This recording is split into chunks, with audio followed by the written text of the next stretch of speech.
দেশপ্রেমিক লোকেরাই আমাদের সাক্ষীর জন্য যথেষ্ট। একটা সংগঠনকে কি করা হয় না, নির্বাচন কমিশন থেকে আমাদের রেজিস্ট্রেশন ক্যান্সেল, আমাদের প্রতীক কেড়ে নেওয়া হয়েছে, অফিস তালাবদ্ধ করে রাখা হয়েছে, শেষ পর্যন্ত আমাদেরকে নিষিদ্ধ করা হয়েছে, নেতৃবৃন্দের ঘর বাড়ি বুলডোজার দিয়ে ভেঙে দেওয়া হয়েছে। কি করা হয় না আমার সাথে, আর কার সাথে এগুলা করা হয়েছে, আর কারোর সাথে এগুলা করা হয় কিন্তু না, যাদের সাথে অনেক কিছুই করা হয়নি, দুর্ভাগ্যবশত তারা চাপিয়ে পড়লেন চাঁদাবাজিতে। অনেক টেম্পো স্ট্যান্ড দখল থেকে, আল্লাহ আমার মুখে তো এসে গেল, এই ধরনের অনেক কিছু তারা দখল করে নিলেন। তারা মামলা বাণিজ্য শুরু করে দিলেন, মানুষকে, নিরীহ মানুষকে হয়রানি করলেন।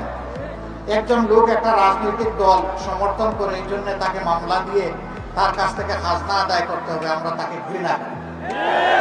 এটি আমাদের রাজনৈতিক শিক্ষায় নাই।